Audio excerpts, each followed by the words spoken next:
Hello listeners, आप सुन रहे हैं यादें with Anju, poetries and stories जो आपको आपसे मिलवाती है। श्री हरिशंकर परसाई हिंदी के पहले ऐसे रचनाकार थे जिन्होंने व्यंग को विधा का दर्जा दिलाया था। आज मैं बताने जा रही हूँ हरिशंकर परसाई जी की पुलिस तंत्र पर की गई एक व्यंग रचना इंस्पेक्टर मातादीन चांद पर। वैज्ञानिक कहते हैं चांद पर जीवन नहीं है। Senior police inspector Matadin department के एमडी साहब कहते हैं वैज्ञानिक झूठ बोलते हैं, वहाँ हमारे जैसे मनुष्य की आबादी है। विज्ञान ने हमेशा इंस्पेक्टर मातादीन से मात खाई है। फिंगरप्रिंट विशेषज्ञ कहता रहता है कि छुरे पर पाए गए निशान मुलजिम की उंगलियों के नहीं हैं, पर मातादीन उसे सजा दिला ही देते हैं। मातादीन कहते हैं ये वैज्ञानिक केस का पूरा इन्वेस्टिगेशन करते ही नहीं। उन्होंने चांद का उजला हिस्सा देखा और कह दिया वहाँ जीवन नहीं है। मैं चांद का अंधेरा हिस्सा देख कर आया हूँ, वहाँ मनुष्य जाति है। यह बात सही है क्योंकि अंधेरे पक्ष के मातादीन माहिर माने जाते हैं। पूछा जाएगा इंस्पेक्टर मातादीन चांद पर क्यों गए थे, टूरिस्ट की हैसियत से या किसी फरार अपराधी को पकड़ने? नहीं, वह भारत की तरफ से सांस्कृतिक आदान प्रदान के अंतर्गत गए थे। चांद सरकार ने भारत सरकार को लिखा था, यूँ हमारी सभ्यता बहुत आगे बढ़ रही है पर हमारी पुलिस में पर्याप्त सक्षमता नहीं है। वह अपराधी का पता लगाने और उसे सजा दिलाने में अक्सर सफल नहीं होती। सुना है आपके यहाँ रामराज है, मेहरबानी करके किसी पुलिस अफसर को भेजें जो हमारी पुलिस को शिक्षित कर दे। गृह मंत्री ने सचिव से कहा किसी आईजी को भेज दो। सचिव ने कहा नहीं सर, आईजी नहीं भेजा जा सकता, प्रोटोकॉल का सवाल है। चांद हमारा एक क्षुद्र उपग्रह है, आईजी के रैंक के आदमी को नहीं भेजेंगे, किसी सीनियर इंस्पेक्टर को भेज देता हूँ। तय किया गया कि हजारों मामलों के investigating officer senior inspector Matadin को भेज दिया जाए। चांद की सरकार को लिख दिया गया कि आप मातादीन को लेने पृथ्वी यान भेज दीजिए। पुलिस मंत्री ने मातादीन को बुलाकर कहा, तुम भारतीय पुलिस की उज्जवल परंपरा के दूत की हैसियत से जा रहे हो। ऐसा काम करना कि सारे अंतरिक्ष में डिपार्टमेंट की जय जयकार हो, कि पीएम प्रधानमंत्री तक सुनाई पड़ जाए। मातादीन की यात्रा का दिन आ गया। एक यान अंतरिक्ष अड्डे पर उतरा। मातादीन सबसे विदा लेकर यान की तरफ बढ़े। वो धीरे धीरे कहते जा रहे थे, प्रबसी नगर की जय सब काजा, हृदय राखी कौशलपुर राजा। यान के पास पहुंचकर मातादीन ने मुंसिल अब्दुल गफूर को पुकारा। मुंशी! गफूर ने एड़ी मिलाकर सैल्यूट फटकारा, बोला जी पैक्टसा। एफआईआर रख दी? जी पैक्टसा। और रोज नामचे का नमूना? जी पैक्टसा। ये यान में बैठने लगे। हवलदार बलभद्र को बुलाकर कहा, हमारे घर में जचकी के वक्त अपनी खटला यानी पत्नी को मदद के लिए भेज देना। बलभद्र ने कहा जी पैक्टसा। गफूर ने कहा आप बेफिक्र रहें पैक्टसा, मैं अपने मकान यानी पत्नी को भेज दूंगा खिदमत के लिए। मातादीन ने यान के चालक से पूछा, ड्राइविंग लाइसेंस है? जी साहब। और गाड़ी की बत्ती ठीक है? जी ठीक है साहब। मातादीन ने कहा सब ठीक ठाक होना चाहिए वरना बीच अंतरिक्ष में यान का चालान काट दूंगा। चंद्रमा से आए चालक ने कहा, हमारे यहाँ आदमी से इस तरह नहीं बोलते। मातादीन ने कहा, जानता हूँ बे, तुम्हारी पुलिस कमज़ोर है, मैं उसे ठीक करने आया हूँ। मातादीन यान में कदम रख ही रहे थे कि हवलदार राम सजीवन भागता हुआ आया और बोला, पैक्टसा, एसपी साहब के घर से कह रहे हैं कि चांद से एड़ी चमकाने का पत्थर ले आना। मातादीन खुश हुए, बोले कह देना बाई साहब से, ज़रूर लेता आऊँगा। वे यान में बैठे और यान उड़ चला। पृथ्वी के वायुमंडल से यान बाहर निकला ही था कि माता दीन ने कहा, अबे हॉर्न क्यों नहीं बजाता? चालक ने कहा, आसपास लाखों मीलों में कुछ नहीं है। माता दीन ने डांटा, मगर रूल इज रूल, हॉर्न बजाता चल। चालक अंतरिक्ष में हॉर्न बजाता हुआ यान को चांद पर उतार लाया। अंतरिक्ष गड्ढे पर पुलिस अधिकारी माता दीन के स्वागत के लिए खड़े थे। माता दीन रॉप से उतरे और उन अफसरों के कंधों पर नजर डाली। वहां किसी के स्टार नहीं थे, फीते भी किसी के नहीं लगे थे। लिहाजा माता दीन ने एड़ी मिलाना और हाथ उठाना जरूरी नहीं समझा। फिर उन्होंने सोचा, मैं यहाँ इंस्पेक्टर की हैसियत से नहीं, सलाहकार की हैसियत से आया हूँ।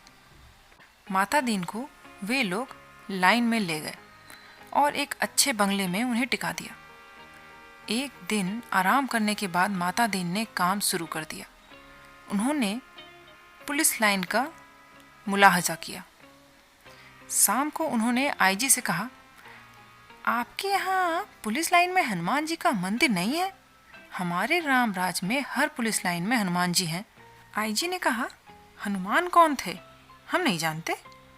माता दीन ने कहा, हनुमान का दर्शन हर कर्तव्य परायण पुलिस वाले के लिए ज़रूरी है। हनुमान सुग्रीव के यहाँ स्पेशल ब्रांच में थे। उन्होंने सीता माता का पता लगाया था। एब्डक्शन का मामला था, दफ़ा 362। हनुमान जी ने रावण को सजा वहीं दे दी, उसकी प्रॉपर्टी में आग लगा दी। पुलिस को यह अधिकार होना चाहिए कि अपराधी को पकड़े और वहीं सजा दे दे, अदालत जाने का झंझट ही नहीं। मगर यह सिस्टम अभी हमारे राम राज्य में भी चालू नहीं हुआ है। हनुमान जी के काम से भगवान रामचंद्र बहुत खुश थे। वे उन्हें अयोध्या ले आए और टॉन ड्यूटी में तैनात कर दिया। वही हनुमान हमारे आराध्य देव हैं। मैं उनकी फ़ोटो लेता आया हूँ। उनकी मूर्तियाँ बनवाइए और हर पुलिस लाइन में स्थापित कराइए। थोड़े ही दिनों बाद चांद की हर पुलिस लाइन में हनुमान जी स्थापित हो गए। माता दीन उन कारणों का अध्ययन कर रहे थे जिनसे पुलिस लापरवाह और अलाल हो गई है। वह अपराधों पर ध्यान नहीं देती, कोई कारण नहीं मिल रहा था। एकाएक उनकी बुद्धि ने एक चमक आई। उन्होंने मुंशी से कहा, ज़रा तनख्वाह का रजिस्टर बताओ। तनख्वाह का रजिस्टर देखा तो सब समझ गए, कारण पकड़ में आ गया। शाम को उन्होंने पुलिस मंत्री से कहा, समझ गया कि आपकी पुलिस मुस्तैद क्यों नहीं है। आप इतनी बड़ी तनख्वाह देते हैं, इसलिए सिपाही को 500, हवलदार को 700 और थानेदार को 1000। यह एक मजाक है। आखिर पुलिस अधिकारी अपराधी को क्यों पकड़े?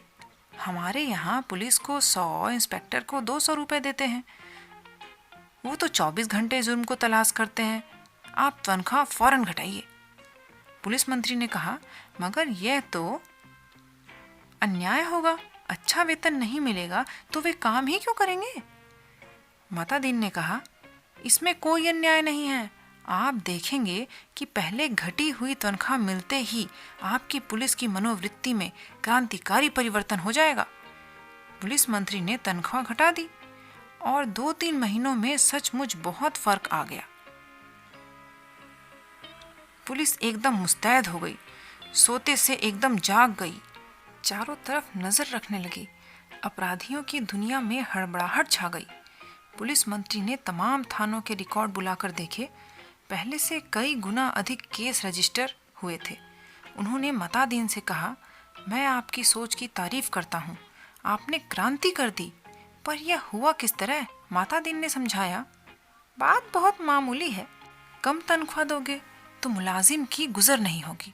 100 रुपए में सिपाही बच्चों को नहीं पाल सकता। 200 रुपए में इंस्पेक्टर ठाट बाट नहीं मेंटेन कर सकता। उसे ऊपरी आमदनी करनी ही पड़ेगी, और ऊपरी आमदनी तभी होगी जब वह अपराधी को पकड़ेगा, गरज कि वह अपराधियों पर नजर रखेगा, सचेत, कर्तव्य परायण और मुस्तैद हो जाएगा। हमारे राम राज्य के स्वच्छ और समक्ष प्रशासन का यही रहस्य है। चंद्रलोक में चमत्कार की खबर फैल गई। लोग माता दीन को देखने आने लगे कि वह आदमी कैसा है जो तनख्वाह कम करके सक्षमता ला देता है। पुलिस के लोग भी खुश थे। वे कहते, गुरु आप इधर न पधारते तो हम सभी कोरी तनख्वाह से ही गुजर करते रहते। सरकार भी खुश थी कि मुनाफे का बजट बनने वाला था। आधी समस्या हल हो गई थी। पुलिस अपराधी पकड़ने लगी थी। अब मामले की जांच विधि में सुधार करना रह गया था। अपराधी को पकड़ने के बाद उसे सजा दिलाना। माता दीन इंतजार कर रहे थे कि कोई बड़ा केस आए तो नमूने के तौर पर उसका इन्वेस्टिगेशन करके बताऊं। एक दिन आपसी मारपीट में एक आदमी मर गया। माता दीन कोतवाली में आकर बैठ गए और बोले, नमूने के लिए इस केस का इन्वेस्टिगेशन मैं करता हूँ। आप लोग सीखिए कि यह कत्ल का केस है। कत्ल के केस में एविडेंस बहुत पक्का होना चाहिए। कोतवाल ने कहा, पहले कातिल को तो पता लगाया जाए, तभी तो एविडेंस इकट्ठा किया जाएगा। माता दीन ने कहा, नहीं, उल्टे मत चलो, पहले एविडेंस देखो। क्या कहीं खून मिला किसी के कपड़ों पर या और कहीं? एक इंस्पेक्टर ने कहा, हाँ, मारने वाले तो भाग गए थे। मृतक सड़क पर बेहोश पड़ा था। एक भला आदमी वहां रहता है, उसने उठाकर अस्पताल भेजा। उस भले आदमी के कपड़े पर खून के दाग लग गए हैं। माता दीन ने कहा, उसे फौरन गिरफ्तार करो। कोतवाल ने कहा, मगर उसने तो मरते हुए आदमी की मदद की थी। माता दीन ने कहा, वह सब ठीक है, पर तुम खून के दाग ढूंढने और कहाँ जाओगे? जो एविडेंस मिल रहा है उसे तो कब्जे पे कर लो। वह भला आदमी पकड़कर बुलवा लिया गया। उसने कहा, मैंने तो मरते आदमी को अस्पताल भी पहुंचाया, मेरा क्या कसूर है? चांद की पुलिस उसकी बात से एकदम प्रभावित हुई। माता दीन प्रभावित नहीं हुए। सारा पुलिस महकमा उत्सुकता में था कि अब माता दीन क्या तर्क निकालते हैं। माता दीन ने उनसे कहा, पर तुम झगड़े की जगह क्यों गए? उसने जवाब दिया, मैं झगड़े की जगह नहीं गया, मेरा यहाँ मकान है, झगड़ा मेरे मकान के सामने हुआ। फिर माता दीन की प्रतिभा की परीक्षा थी। सारा महकमा उत्सुक होकर देख रहा था। माता दीन ने कहा, मकान तो ठीक है, पर मैं पूछता हूँ कि झगड़े की जगह जाना ही क्यों? इस तर्क का कोई जवाब नहीं था। वह बार बार कहता, मैं झगड़े की जगह नहीं गया, वही मेरा मकान है। माता दीन उसे जवाब देते, सो ठीक है, पर झगड़े की जगह जाना ही क्यों? इस तर्क प्रणाली ने पुलिस के लोग बहुत प्रभावित हुए। अब माता दीन ने इन्वेस्टिगेशन के सिद्धांत का समझाया। देखो, आदमी मारा गया है तो यह पक्का है कि किसी ने उसे जरूर मारा। कोई कातिल है, किसी को सजा होनी है। सवाल है किसको सजा होनी है। पुलिस के लिए यह सवाल इतना महत्व नहीं रखता जितना यह सवाल कि जुर्म किस पर साबित हो सकता है या किस पर साबित नहीं होना चाहिए। कत्ल हुआ है तो किसी मनुष्य को सजा होगी ही, मारने वाले को होती है या बेकसूर को। यह अपने सोचने की बात नहीं है। मनुष्य सब बराबर है, उसमें सब में उसी परमात्मा का अंश है। हम भेदभाव नहीं करते। यह पुलिस का मानवतावाद है। दूसरा सवाल यह है कि किस पर जुल्म साबित होना चाहिए। इसका निर्णय इन बातों से होगा। पहला, क्या वह आदमी पुलिस के रास्ते में आता है? दूसरा, क्या उसे सजा दिलाने से ऊपर के लोग खुश होंगे? माता दीन को बताया गया कि वह आदमी भला है, पर पुलिस अन्याय करे तो विरोध करता है। जहाँ तक ऊपर के लोगों का सवाल है, यह वर्तमान सरकार की विरोधी राजनीति वाला है। माता दीन ने टेबल ठोक कर कहा, फर्स्ट क्लास केस, पक्का एविडेंस और ऊपर से सपोर्ट। एक इंस्पेक्टर ने कहा, पर हमारे गले यह बात नहीं उतर रही कि एक निरपराध भले आदमी को सजा क्यों दिलाई जाए। माता दीन ने समझाया, देखो, मैं समझा चुका हूँ कि सब में उसी ईश्वर का अंश है। सजा इसे हो या कातिल को, फांसी पर तो ईश्वर ही चढ़ना है। फिर तुम्हें कपड़ों पर खून भी मिल रहा है, इसे छोड़कर तुम कहाँ खून ढूंढते फिरोगे? तुम तो भरो FIR। मातादीन जी ने FIR भरवा दी। बखत जरूरत के लिए जगह भी छुड़वा दी। दूसरे दिन पुलिस कोतवाल ने कहा, गुरुदेव, हमारी तो बड़ी आफत है। तमाम भले आदमी आते हैं और कहते हैं उस बेचारे बेकसूर को क्यों फंसा रहे हो? ऐसे तो चंद्रलोक में कभी नहीं हुआ। बताइए हम क्या जवाब दें? हम तो बहुत शर्मिंदा हैं। माता दीन ने कोतवाल से कहा, घबराओ मत। शुरू में इस काम में आदमी को शर्म आती है, आगे तुम्हें बेकसूर को छोड़ने पर शर्म आएगी। हर चीज का जवाब है। अब आपके पास आ जाए कोई तो कह दो, हम जानते हैं वह निर्दोष है, पर हम क्या करें, सब ऊपर वाले के पर क्या करें, सब ऊपर से हो रहा है। कोतवाल ने कहा, तब वे SV के पास जाएंगे। मातादीन बोले, SP भी कह देंगे कि ऊपर से हो रहा है, तब वे IG के पास शिकायत करेंगे। IG भी कह देंगे सब ऊपर से हो रहा है।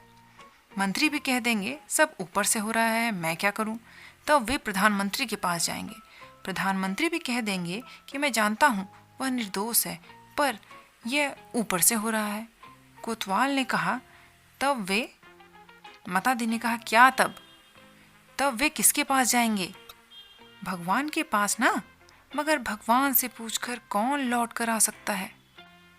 कोतवाल चुप रह गया। वह इस महान प्रतिभा से चमत्कृत था। मातादीन ने कहा, एक मुहावरा ऊपर से हो रहा है हमारे देश में 25 सालों की सरकार को बचा रहा है, तुम भी सीख लो।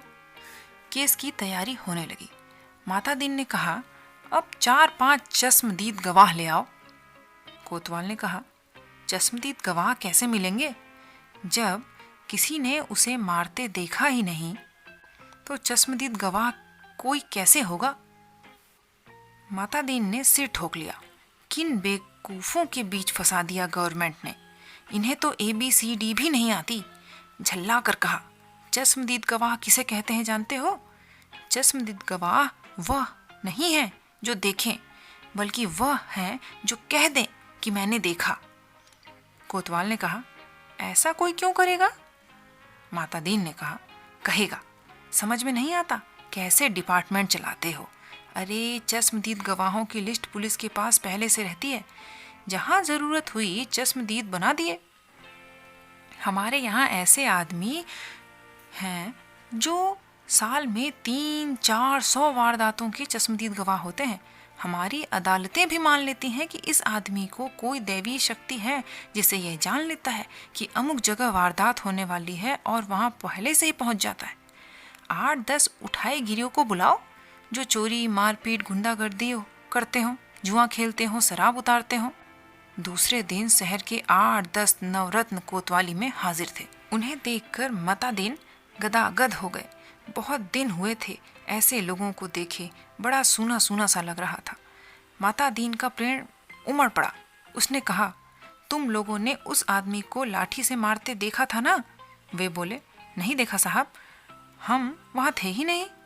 मातादीन जानते थे यह पहला मौका है। फिर उन्होंने कहा, वहां नहीं थे यह मैंने माना, पर लाठी मारते देखा है ना? उन लोगों ने कहा, यह पागल आदमी है, तभी ऐसी उटपटांग बात कर रहा है, और हंसने लगे। मातादीन ने कहा, हंसो मत, जवाब दो। वे बोले, हम थे ही नहीं तो कैसे देखा? मातादीन ने गुर्रा कर देखा। कहा, कैसे देखा? सो बताता हूं। तुम लोग जो काम करते हो सब इधर दर्ज है। हर एक को कम से कम 10 साल जेल में डाला जा सकता है। तुम यह काम आगे भी करना चाहते हो या जेल जाना चाहते हो? वे घबरा कर बोले, साहब, हम जेल नहीं जाना चाहते। मातादीन ने कहा, ठीक, तो तुमने उस आदमी को लाठी मारते देखा? वे बोले, देखा साहब, वह आदमी घर से निकला और लाठी मारना शुरू किया तो वह बेचारा बेहोश होकर सड़क पर गिर पड़ा। मातादीन ने कहा, ठीक है, आगे भी ऐसी वारदात देखोगे। वे बोले, साहब, जो आप कहेंगे सो देखेंगे। कोतवाल इस चमत्कार पर थोड़ी देर तो बेहोश हो गया। होश आया तो मातादीन के चरणों पर गिर पड़ा। मातादीन ने कहा, हटो हटो, काम करने दो। कोतवाल पांव से लिपट गया। कहने लगा, मैं जीवन भर इन श्री चरणों में पड़ा रहना चाहता हूँ। माता दीन के आगे की सारी कार्यप्रणाली तय कर दी थी। FIR बदलना, बीच में पन्ने डालना, रोज नामचा बदलवाना, गवाहों को तोड़ना, सब सिखा दिया था। उस आदमी को 20 साल की सजा हो गई। चांद की पुलिस शिक्षित हो चुकी थी, धड़ाधड़ केस बनने लगे थे और सजा होने लगी थी। चांद की सरकार भी बहुत खुश थी। पुलिस की ऐसी मुस्तैदी भारत सरकार के सहयोग का नतीजा था। चांद की संसद ने एक प्रस्ताव पारित किया। एक दिन माता दीन को सार्वजनिक अभिनंदन भी किया गया। वे फूलों से लदी हुई खुली जीप में बैठे थे। आसपास जय जयकार करते लोग, वे हाथ जोड़कर अपने गृह मंत्री के स्टाइल में जवाब दे रहे थे। जिंदगी में पहली बार ऐसा कर रहे थे वो, इसलिए थोड़ा अटपटा लग रहा था। 26 साल पहले पुलिस में भर्ती होते वक्त किसने सोचा था कि एक दिन दूसरे लोक में उनका ऐसा अभिनंदन होगा। वे पछताए। अच्छा होता इस मौके के लिए कुर्ता, टोपी और धोती ले आते। भारत के पुलिस मंत्री टेलीविजन पर बैठे दृश्य देख रहे थे और सोच रहे थे, यह सद्भावना यात्रा के लिए वातावरण बन गया। कुछ महीने निकल गए। चांद की संसद का विशेष अधिवेशन बुलाया गया। तूफान खड़ा हुआ। अधिवेशन था इसलिए रिपोर्ट प्रकाशित नहीं हुई, पर संसद की दीवारों पर टकरा कर कुछ शब्द बाहर आए। सदस्य संसद में गुस्से से चिल्ला रहे थे। कोई बीमार बाप का इलाज नहीं करता, डूबते बच्चे को नहीं बचाता, जलते मकान को आग में कोई नहीं बुझाता, आदमी जानवर से बदतर हो गया है, सरकार फौरन इस्तीफा दे। दूसरे दिन चांद के प्रधानमंत्री ने माता दीन को बुलाया। माता दीन ने देखा, वे एकदम बूढ़े हो गए थे। लगा कई रातों से सोए नहीं हैं। रुआंसे होकर प्रधानमंत्री ने कहा, माता दीन, आप के और भारत सरकार के बहुत आभारी हैं हम। अब आप कल देश वापस लौट जाइए। माता दीन ने कहा, मैं तो टर्म खत्म करके ही जाऊंगा। प्रधानमंत्री ने कहा, आपकी बाकी टर्म का वेतन ले जाइए, डबल ले जाइए, ट्रिपल ले जाइए। माता दीन ने कहा, हमारा सिद्धांत है, हमें पैसे नहीं काम प्यारा है। आखिर चांद के प्रधानमंत्री ने भारत के प्रधानमंत्री को एक गुप्त पत्र लिखा। चौथे दिन माता दीन को वापस लौटने के लिए अपने IG का ऑर्डर मिल गया। उन्होंने SP साहब के घर के लिए एड़ी चमकाने का पत्थर यान में रखा और चांद से विदा हो गए। उन्हें जाते देख पुलिस वाले रो पड़े। बहुत अरसे तक यह रहस्य बना रहा कि आखिर चांद में ऐसा क्या हो गया कि माता दीन को इस तरह एकदम लौटना पड़ा। चांद के प्रधानमंत्री ने भारत के प्रधानमंत्री को क्या लिखा था? एक दिन वह पत्र खुल ही गया।